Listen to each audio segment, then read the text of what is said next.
नमस्कार दोस्तों, राधे राधे। पाविश भाई शर्मा जी में फिर से आपका हार्दिक स्वागत करता हूँ। विवाह रेखा के विषय में हम बात कर रहे हैं। और देखिए, यदि किसी पुरुष के बाएं हाथ में दो विवाह रेखा, ये मान लेते हैं लेफ्ट पुरुष का हाथ है और इसमें अगर दो विवाह रेखा यहां पर बनी हो और उसके सीधे हाथ में अर्थात राइट हैंड में एक विवाह रेखा हो, दो इधर और एक उधर, तो ऐसे व्यक्ति की जो पत्नी होती है वह उसे बहुत ध्यान रखने वाली होती है, बहुत प्यार करने वाली होती है, श्रेष्ठ पत्नी होती है।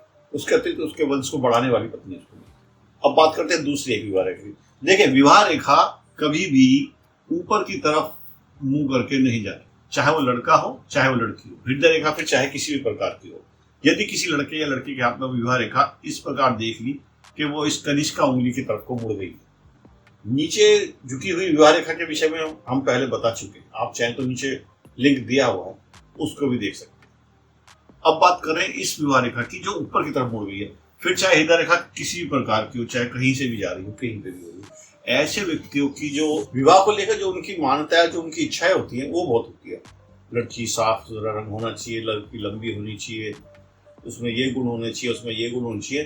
तो इनकी जो इच्छाएं होती हैं वो ऐसी होती हैं। लड़कियां तो ये कई बार देख पाते हैं लेकिन विवाह नहीं कर पाते। इनको ये समझ नहीं आता कि शादी करनी है नहीं करनी।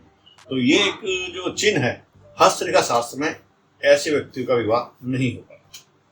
इस बात को आप और भी पक्का मान लीजिए। अगर ये विवाह रेखा इतनी ऊपर चली गई कि जो कनिष्का का आपका मूल है, ये कनिष्का की उंगली जहां से शुरू होती है, अगर ये उसमें जाके विलीन हो गई या उससे जाके उसे टच हो गई, चाहे वो लड़का हो चाहे लड़की हो, और यदि ये विवाह रेखा ऊपर की तरफ मुड़ गई तो ये फिर व्यक्ति आजीवन कुंवारा ही रहता है, इसका विवाह नहीं हो पाता। और जिसकी विवाह रेखा ऊपर की तरफ मुड़ जाए, अगर उसका विवाह हो गया तो फिर भैया भगवान ही उसका मालिक।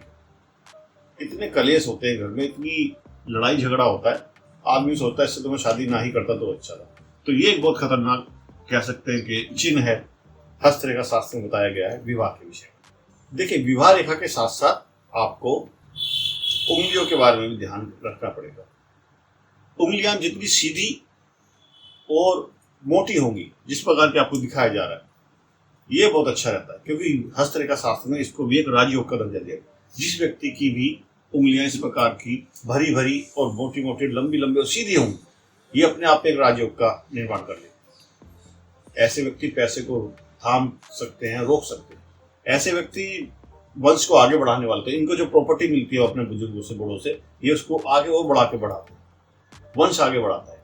ऐसे व्यक्ति की जिसकी होगी तो जीवन रेखा आप देखना बहुत अच्छी बुलाई दी गई, क्योंकि जिनकी रेखाएं जो इस प्रकार की होती है, जिनकी उंगलियां सीधी होती है, ऊपर की तरफ होती है, जिस प्रकार, तो ऐसे व्यक्ति बहुत धनवान और भाग्यवान होते हैं। इसके अतिरिक्त यदि आपके पार्टनर की हाथ की रेखाएं कुछ इस प्रकार की और उंगलियां इस प्रकार की, जिस प्रकार की मैं आपको ये दिखा रहा हूँ, देखिए, यदि किसी कन्या की उंगलियां इस प्रकार की होंगी टेढ़ी मेढ़ी, तो यह अपने आप में दरिद्र योग है। हस्तरेखा शास्त्र में बताया गया कि उंगलियों का प्रभाव आपके भाग्य पर बहुत बुरा पड़ा। जिस प्रकार की उंगलियां इसमें है, तो इस प्रकार की हृदय रेखा भी हो। अगर ये जो हृदय रेखा देख रहे हैं आपके, ये टूट टूट के दीप बना बना के चल रही है, ऐसी दीप वाली हृदय रेखा वाले व्यक्ति जो होते हैं, चाहे लड़का हो या लड़की, ये बहुत जल्दबाजी कर, पल पल में इनका निर्णय बदलता है। आज इन्हें ये अच्छा लग रहा है, कल वो अच्छा लगेगा, लेकिन जल्दबाजी और उतावलापन बहुत होता है।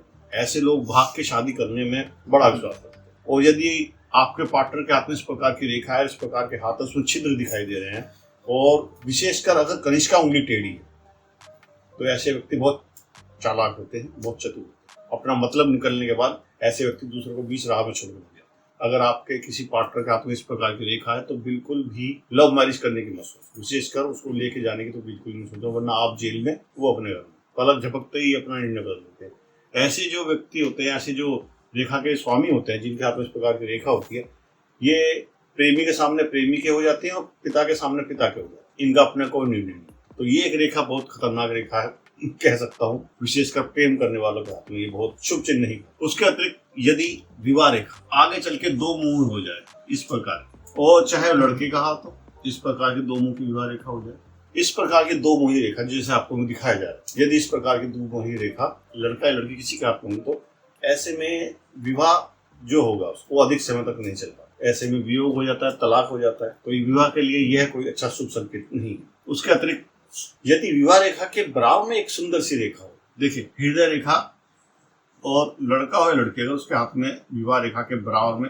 एक अन्य रेखा हो दिखाई दे जो बिल्कुल पतली और उसके साथ साथ चलती हो, बिल्कुल पतली रेखा है विवाह रेखा, उसके साथ साथ एक और रेखा सहयोग करती जा रही है। देखिए इस प्रकार की यदि रेखा होगी ना, लेकिन वो लंबाई बराबर लिए हुई हो, तो ऐसे व्यक्ति की जो पत्नी होगी वो बहुत प्रेम करने वाली, बहुत सुंदर और सुशील पत्नी उसको मिलती है। ऐसे ही अगर किसी लेडीज के हाथ में इस प्रकार की रेखा है तो उसको पति बहुत अच्छा मिलता है, धनी ससुराल मिलती है, एक छत्र राज होता है। ये कह लीजिए उसका जो पति होता है वो इकलौता ही होता है, या फिर ये कह लीजिए एक दो बहनें होती हैं वो अपने घर चली जाती है तो बाद में इन्हीं का राज होता है। तो ये बहुत शुभ चीज है विवाह।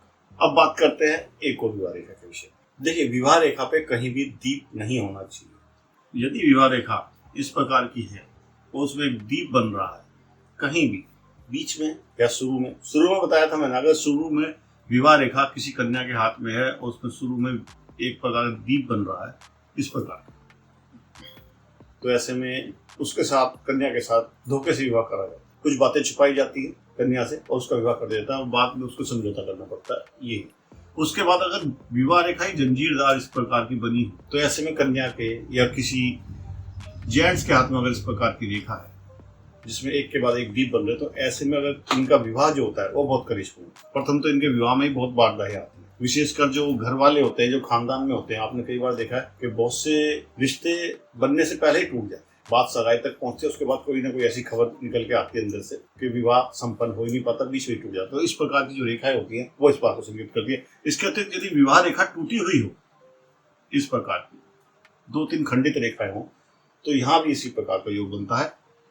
विवाह रेखा अगर इस प्रकार के हाथ में टूटी हुई और एक लंबी हुई इस तरह की, तो इस प्रकार की जो रेखा होती है जो टूट के चलती है और उसके साथ एक दूसरी रेखा और चलती है, तो ऐसे में होता है कि विवाह के बाद संबंध बिगड़ जाते हैं, लेकिन फिर दोबारा घर वालों के सहयोग से या दोस्तों के सहयोग से वो फिर दोबारा एक हो जाते हैं। इसी प्रकार से प्रेम के विषय में कह सकते हैं, और कई बार ऐसा तो बिछड़े होते भी दोबारा मिल जाते हैं किसी भी कारण से।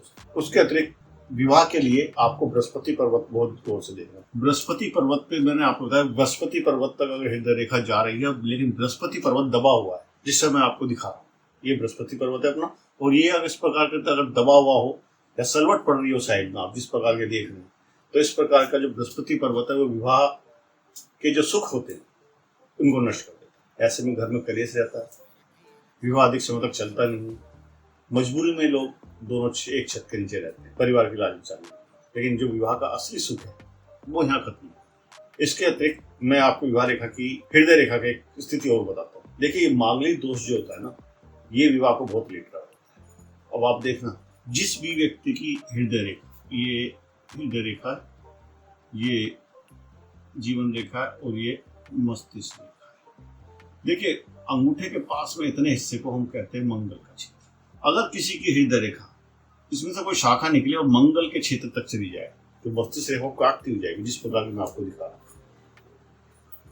ये आपकी हृदय रेखा सीधी जा रही है और वहां से एक शाखा निकली बिना टूटे, ये अगर इस क्षेत्र तक पहुंच गई, अंगूठे के नीचे क्षेत्र तक, तो आप यकीन मानिए ये आपके जितने भी शुभ कार्य कराएगा, लेट कराएगा। और उसमें क्या होता है, उसमें ये होता है कि विवाह जैसा शुभ कार्य भी व्यक्ति का देर में होता है, उसके सभी मित्रों का विवाह हो जाता है, कई बार तो बच्चे भी हो जाते हैं उनके, और इसका विवाह ही नहीं होता।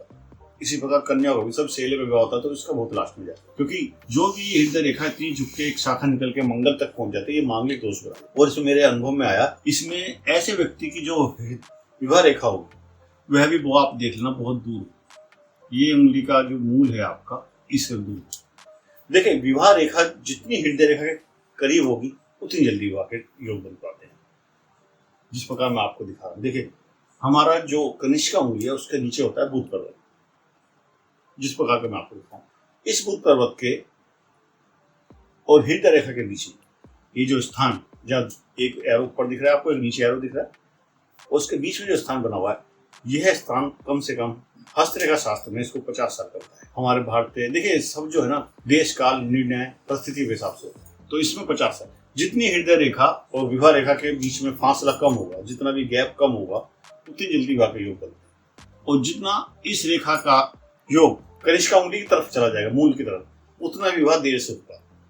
मांगलिक दोष में ये विवाह रेखा आपको आधे से पीछे की तरफ मिलता है। अगर आप 50% का निशान लगाएं तो आप देखना जिसका मांगलिक दोष होगा उसकी रेखा ना साधारणतः पीछे की तरफ ही रहेगी, उसके अतिरिक्त जिस भी जातक के डीओबी के अंदर 9 अंक कई बार आता है 9, उसके डीओबी में जितनी बार 9 अंक आएगा उसका मंगल उतना मजबूत होता है। ऐसे व्यक्ति के अंदर पराक्रम बहुत होता है, रिस्क लेने की शक्ति बढ़ जाती है, क्योंकि मंगल मजबूत है। और यही मंगल आगे चल के मांगलिक दोष में परिवर्तन जाता है। तो ये कुछ रेखाएं मैंने आपको बताई, इसके अतिरिक्त भी बहुत सारी रेखाएं होती है, उनके विषय में अगले एपिसोड में बात करेंगे। तब तक के लिए आगे देखिए, राधे राधे।